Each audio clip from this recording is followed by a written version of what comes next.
If you had asked me 5 years ago what family meant to me, I would have said everything. Not love, not comfort, everything. Because when you grow up inside a family business, you don't just inherit your father's name, you inherit his heartbeat, his sweat, his mistakes, and the smell of his work that never leaves your clothes. My father came to this country with nothing but a suitcase and a recipe book written in pencil. He opened a tiny restaurant in a forgotten corner of town, cracked tiles, flickering neon, paint that peeled off every winter, but it was ours. And it smelled like garlic, hope, and second chances. By the time I was 12, I was already washing dishes there after school. By 16, I was cooking, burning my hands on hot pans, learning that a pinch of salt wasn't a measurement, it was a feeling.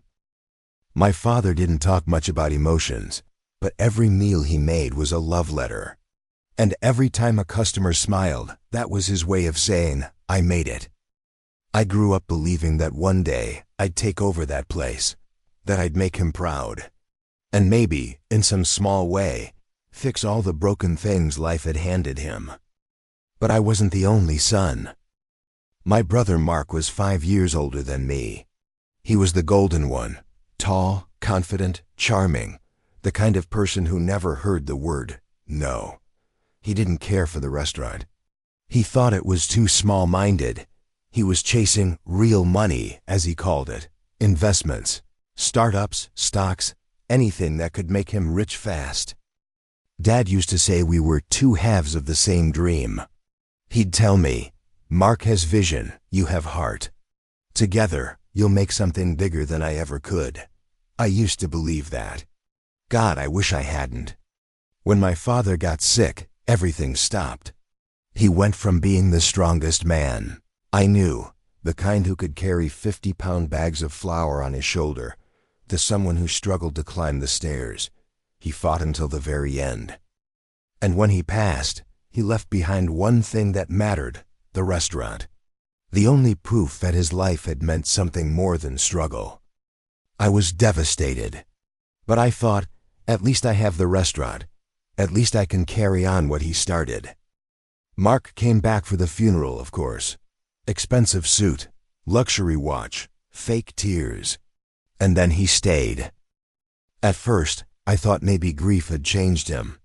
He talked about helping modernize the business, about honoring Dad's legacy. He said we needed to bring it into the 21st century. It sounded good. Too good. For the first few months, everything felt alive again. Mark handled the finances and marketing. I handled the kitchen. We repainted the walls, made a new logo, created an online delivery system. Business grew, and for a while, I actually believed we were a team. But little by little, the small things started to rot. He started coming in less often. When he did, it was with Sophie, his new girlfriend. She was helping him manage things. She had a background in business, apparently, and an ego big enough to block sunlight. She changed the suppliers, cut down on portions, replaced our fresh ingredients with frozen ones. I told her it was wrong, that customers would notice. She smiled like she was talking to a child and said, "They don't care where the tomato comes from, as long as it's red."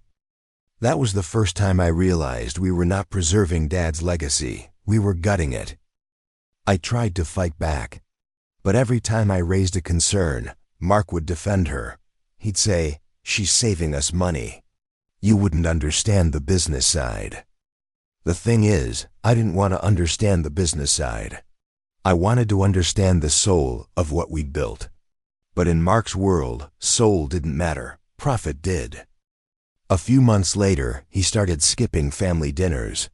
Then, one night, he called a meeting.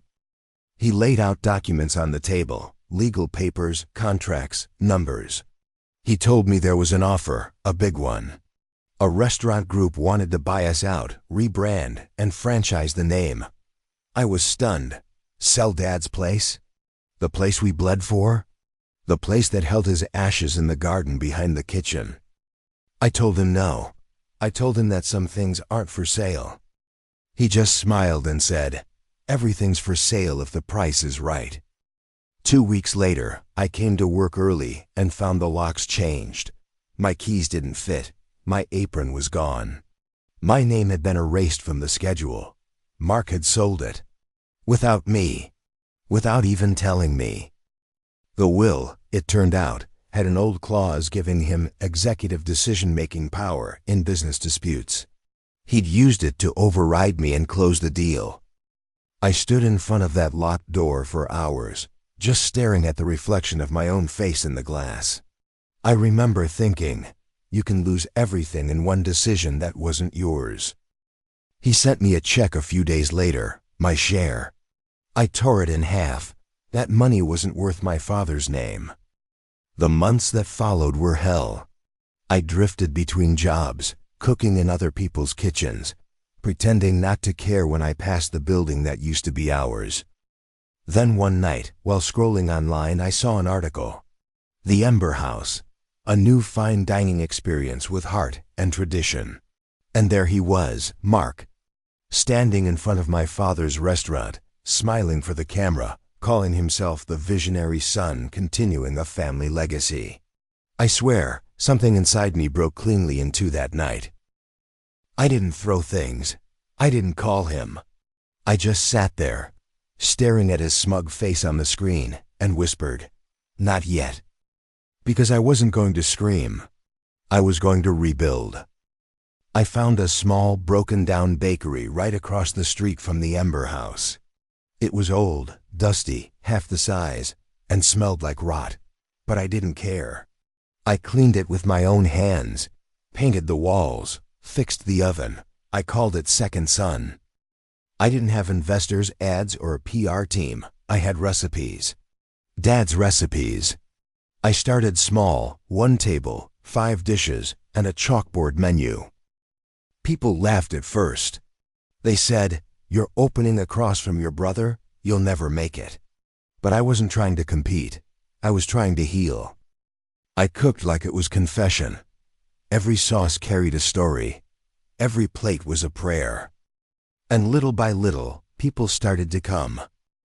At first, it was just a few regulars, locals who missed the old place, who still remembered Dad's soup.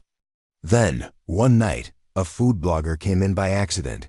He wrote an article called, "Forget Ember House. Second Son is where real food still lives." The next week, I had a line out the door. Critics came. Tourists came. Even a few of Mark's old investors came, quietly, curious, hungry for something real. Meanwhile, across the street, the Ember House began to crumble.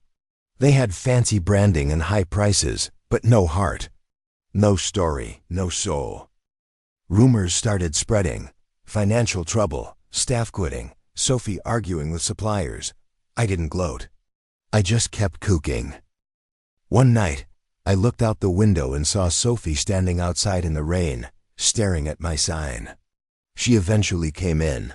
She looked tired, makeup smeared, eyes hollow.